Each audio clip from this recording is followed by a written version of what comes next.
In the ever-evolving landscape of global economics, China has emerged as a story of the week. And with a strategic pivot, Chinese government has injected a significant amount of stimulus into the economy, aiming to reignite the growth amidst all of these mounting pressures that they're facing. Now, meanwhile, the Federal Reserve has responded obviously by cutting interest rates, and both nations are now striving to bolster their economies.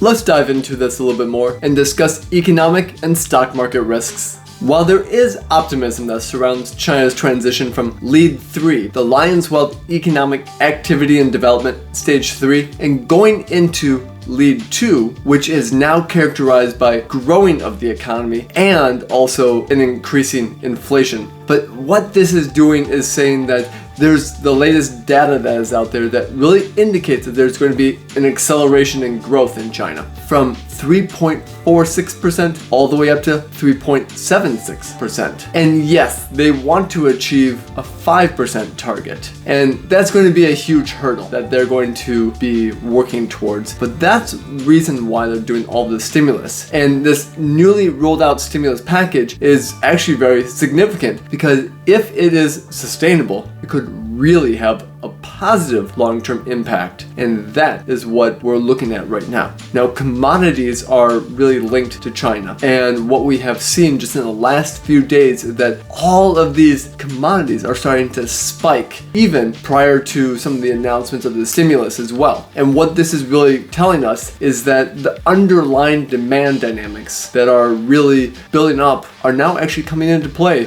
and China is now adding that fuel to the already volatile commodity market. With new information comes new opportunities. So let's talk about portfolio changes.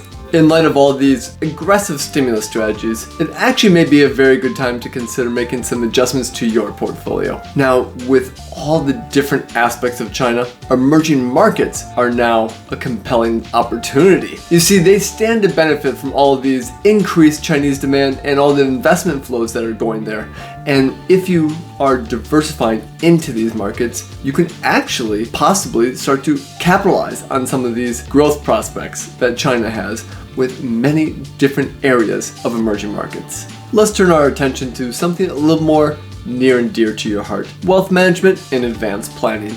As we navigate these economic shifts, don't forget about the ways you work with your wealth and some of the management opportunities that you have. Now, yes, there's really an evolution that has occurred and things that you should be considering, especially when it comes to the distribution of your estate. Now, you have beneficiaries on many of your assets, but what you may not recognize or even realize is that they don't always have to be equal shares to every beneficiary. You see, we don't always have to play fair. And what that does then is say that there may be other implications to really discuss. So whether it's taxes, and maybe one beneficiary is going to have more taxes than another, or whether it's a sentimental value of the asset, you can actually start to really influence of how your assets are distributed and allocated among all your beneficiaries. And sometimes it can lead to an actual better outcome for not only your beneficiaries, but maybe even some of the charities involved as well. So like I said, that when you are looking at how to distribute among all of your beneficiaries, sometimes an unequal distribution may be the best. We've looked at a lot of strategies today, and I want to remind you of our stress test service. Now, this is a really valuable resource for you and for those that you care about as well, to seek clarity in your overall wealth planning. And what we'll do is go through a discovery meeting and then really figure out where you're at today, go through where you want to go in the future, and then see if there are any gaps that exist. And when we look into all of those gaps in ways that we can be correcting them, then you can actually start to put that plan in place, knowing that you are taking the steps towards improving your overall wealth plan. Now, if you would like to go through a stress test, please feel free to reach out and we'd be happy to set up that complimentary discovery meeting.